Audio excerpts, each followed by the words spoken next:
Hi guys, welcome to Bubbly Explains. तो इस episode की स्टार्टिंग होती है नज़ीर और हैदर ना आतिश के बारे में कोई बात कर रहे होते हैं और बोलते हैं कि अब हमें ना आतिश को कुछ ना कुछ करना ही होगा, वो हमारे सर के ऊपर से निकल रहा है। तो नज़ीर बोलता है कि हाँ, हमें कुछ ना कुछ करना ही होगा। तो हैदर बोलता है कि तुमने वो न्यूज़ पढ़ी क्या मरजान के बारे में? तो वो ना उसकी तरफ देखने लगता है, हैदर की तरफ, और बोलता है कि हाँ, मैंने पढ़ी थी और पता नहीं किसने वो फ़ोटोज़ वगैरह खींची। वो बोलता है कि बहुत गलत बात थी मरजान के लिए ये तो।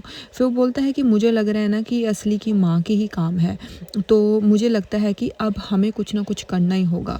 फिर वो बोलता है कि मुझे नहीं लगता ये असली का काम है या असली की माँ का काम है, मुझे लगता है कि हैदर ये ना आतिश का काम है। वो बोलता है कि मैं जल्द ही आतिश के सेंसिटिव सीक्रेट्स पता कर लूँगा और मैं जल्द ही उसकी जो सबसे बड़ी मछली है ना वो मेरे जाल में फंस जाएगी। फिर मैं देखता हूँ कैसे क्या होता है। हाँ, मुझे पता है कि काफ़ी लोग मेरी बेटी को फॉलो कर रहे हैं, पर अब मैं ऐसा कुछ नहीं होने दूंगा।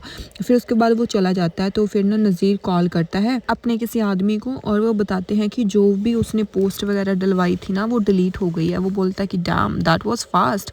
तो आतिश ने जल्दी ही ये काम कर लिया। फिर ना वो फिर फ़ोन कट कर देता है। वो बोलता है कि अब इस स्टंट से तुम कैसे बचोगे आतिश, जो अब मैं करने वाला हूँ। तो वो जल्दी से ना एक मैसेज करता है और जल्दी से फिर कॉल कर देता है, किसी को कॉल करता है। फिर बोलता है कि मैंने ना तुम्हारे लिए एक न्यूज़ पक्की की है जो कि तुम्हारे लिए बहुत अच्छी होगी, और ये किसी के पास भी न्यूज़ नहीं है, और इस न्यूज़ के अंदर जो मैं तुम्हें बताने वाला हूँ उसमें मेरा नाम कहीं पर नहीं आना चाहिए कि मैंने ये न्यूज़ तुम्हें दी है। फिर वो ना फ़ोन कट कर देता है और जल्दी से अपना फ़ोन उठाता है और ना वो न्यूज़पेपर वालों को एक फ़ोटो भेज देता है और फिर उन्हें कॉल कर देता है कि तुम देखो फ़ोटो जो मैंने तुम्हें भेजी है। और न्यूज़ ये है कि फिर हमें उसके बारे में दिखाया नहीं जाता कि वो क्या न्यूज़ देता है, बट जस्ट उसे ये बताता है कि जो न्यूज़ ये है ना इससे आतिश बिल्कुल हिल जाएगा और आतिश फिर कुछ भी नहीं कर पाएगा। फिर ना वो फ़ोटोज़ वगैरह देखने लगता है और सोचता है कि अब मैं देखता हूँ आतिश तुम कैसे बचते हो। फिर हमें दिखाया जाता है कि देमत ना मरजान से मिलने आती है।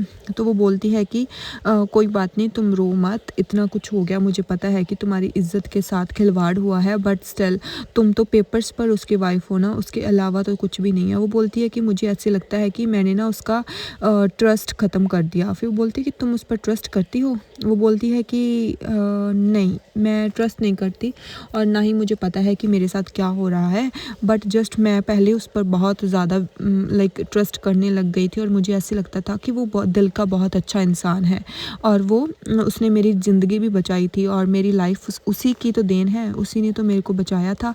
और जब वो हंसता है ना तो मुझे अच्छा लगता था और मुझे ऐसे अच्छा लगता था कि वो सबकी फ़िक्र करता है, जो सामने से दिखाता है वो नहीं है और दिल के अंदर उसके कुछ और है। इसलिए मुझे लगता था कि वो एक अच्छा आदमी है, पर मुझे ऐसे लगता है कि अब मैं मिस्टेक कर रही थी, वो भी सब लोगों की तरह ही है। तो ना दीमत बोलती है कि नहीं नहीं, तुम अपने आप को ट्रबल मत दो, कोई बात नहीं, सब लोग जल्द ही इस बातों को भूल जाएंगे। तभी ना उसको कॉल आती है और वो ऑफिस से कॉल होती है और वो बोलते हैं कि मरजान, हमें ना पता है कि ये राइट टाइम नहीं है बात करने के लिए, बट स्टिल हमें ना आपकी हेल्प चाहिए थी प्रोजेक्ट से रिलेटेड, अगर आप हमारी प्रोजेक्ट से रिलेटेड थोड़ी हेल्प कर सकें। तो वो बोलती है कि हाँ कोई बात नहीं, मैं तुम्हारी हेल्प कर दूँगी। फिर ना दीमत कहीं जा रही होती है और तभी ना उसको मैसेज दिखता है कि कैसे एक और न्यूज़ बाहर आ गई है। तो यहाँ पर हमें दिखाया जाता है कि मरजान ना पूल के किनारे खड़ी होती है और वो ना रो रही होती है बहुत ज़्यादा, और तभी उसके पास आतिश आ जाता है कॉफ़ी लेकर। वो उसको कॉफ़ी देता है पर मरजान ना मना कर देती है और कॉफ़ी नहीं पकड़ती और बोलती है कि नहीं, मुझे नहीं चाहिए। तो वो बोलता है कि नखरे मत करो और जस्ट ले लो, कॉफ़ी लेकर आया हूँ ना तुम्हारे लिए। तो वो उसके तरफ देखने लगती है और कॉफ़ी पकड़ लेती है। गाइज़, आपको नहीं लगता कि आतिश को बता देना चाहिए कि हाँ वो उस पर ट्रस्ट करता है या नहीं करता? बिकॉज़ मतलब जो इसकी वीडियोज़ वगैरह लीक हुई हैं उससे ज़्यादा ये हर्ट ये इसलिए है कि आतिश उस पर यकीन नहीं कर रहा। फिर उसके बाद ना वो बोलता है कि मैं तुम्हें कुछ बताना चाहता हूँ, और वो बोलती है कि तुम चुप क्यों रह रहे हो, मुझे ये बताओ। पहले मैं और कुछ नहीं सुनना चाहती, मुझे ये बता दो कि तुम्हें पता है कि मैंने ऐसा कुछ नहीं किया और तुमने भी ऐसा कुछ नहीं किया, तो फिर तुम चुप क्यों हो? क्यों चुप रह रहे हो, मुझे ये सच बता दो। तुम्हें भी पता है कि मेरी इज़्ज़त मेरे लिए सबसे बड़ी चीज़ है और मैं अपनी इज़्ज़त ऐसे कैसे रोल सकती हूँ किसी के सामने भी। और अब ये चीज़ें ना मेरे लिए बहुत ज़्यादा हैवी हो रही हैं और मुझे नहीं लगता कि मैं इन चीज़ों से बाहर निकल पाऊँगी। मेरी कोई भी इंटेंशंस नहीं है गिविंग अप करने की, but still it hurts me so much. जो मुझे सबसे ज़्यादा अब हर्ट कर रहा है ना वो तुम हो, क्योंकि तुम चुप रह रहे हो और तुम कुछ कर भी नहीं रहे हो। फिर आतिश कहता है कि अगर मैं चुप हूँ इसका मतलब ये नहीं है कि मैं तुम्हारी साइड नहीं हूँ। भाई तू अगर उसकी साइड है तो उसको बता ना, उसको क्यों हर्ट कर रहा है, उसको कैसे पता चलेगा तुम्हें चुप करने के टाइम। फिर ना तभी उसको ना मरजान को एक कॉल आती है और वो जल्दी से कॉल पिक कर लेती है और वो कॉल ना दीमत की होती है। तो वो बोलती है कि हाँ दीमत बोलो। तो वो बोलती है कि हेलो मरजान, कोई ना और न्यूज़ बाहर आई है, तो कोई बहुत गंदे वाली स्टोरी बाहर आई है और मैं ना तुम्हें कोई लिंक सेंड कर रही हूँ, प्लीज़ उसको देखो और जल्दी से रिमूव करवाओ। तो मरजान बोलती है हाँ कोई बात नहीं, जल्दी से भेज दो। और जैसे ही मरजान वो लिंक ओपन करती है ना, उसकी आंखें फटी की फटी रह जाती हैं और आतिश ना उसकी तरफ देखता ही रहता है। भाई उसका फ़ोन पकड़ देख ले। फिर ना वो फिर से आतिश की तरफ देखती है और फ़ोन में ना उसमें स्कैंडल वगैरह लिखकर एक कोई पोस्ट डाली होती है किसी ने। फिर बोलती है कि मुझे तो यकीन ही नहीं हो रहा कि ये कौन कर रहा है। फिर ना वो बोलता है कि मुझे फ़ोन पकड़ाओ।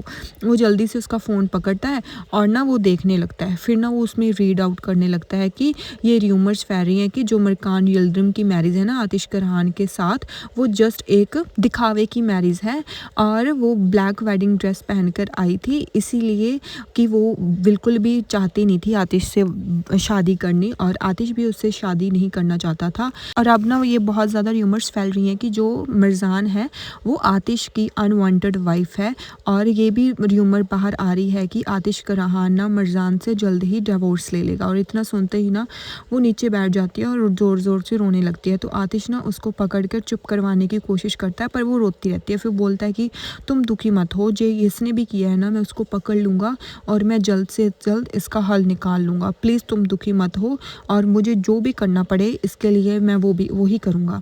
पर वो ना उसका हाथ दूर फेंक कर मारती है और बिना कुछ बोले वहाँ से ना चली जाती है और आतिश पीछे खड़ा देखता रहता है और उसको ना ऐसे लगता है कि ये सब ना फिर असली और उसकी माँ ने ही किया है। फिर सीन शिफ्ट हो जाता है कमाल और आतिश पर। तो कमाल ना बैठा होता है और आतिश ना घूम रहा होता है और असली और उसकी माँ के ना वेट कर रहा होता है।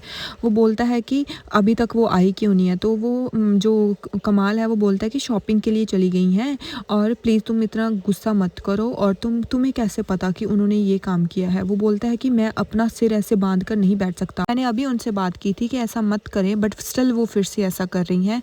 उन्हें चाहिए क्या, वो चाहती क्या है, क्यों मरजान के पीछे पड़ गई हैं। तो फिर कमाल बोलता है कि क्या पता माँ ने इस बार कुछ ना किया हो, तुम ऐसे कंक्लूजन्स क्यों निकाल रहे हो, क्या पता माँ ने कुछ ऐसा ना किया हो। हाँ पीपल रूथलेस हो सकते हैं आतिश, जिस हम एरिया में हम रहते हैं कुछ और लोगों ने भी तो कर सकते हैं ना। तो आतिश बोलता है कि नहीं, किसी ने कुछ नहीं किया। वो बोलता है कि चलो ठीक है तुम बैठ तो जाओ, जब भी तुम गुस्सा होते हो ऐसे पागलों की तरह क्यों घूमने लग जाते हो और तुम ऐसे कब से घूम रहे हो, तुम्हें देख कर मेरा सर दर्द और मुझे उल्टी जैसे होने लग गया है, प्लीज़ बैठ जाओ। तुम्हें ऐसे करने से ना ही तुम्हें कोई बेनिफिट होगा और ना ही मरजान को। तो ये देख कर ना आतिश उसकी तरफ देखने लग जाता है। शुक्र है यार बेचारे कमाल के भी कोई डायलॉग्स आए, नहीं वरना तो ये ऐसे चुप करके इधर उधर फिरता रहता है।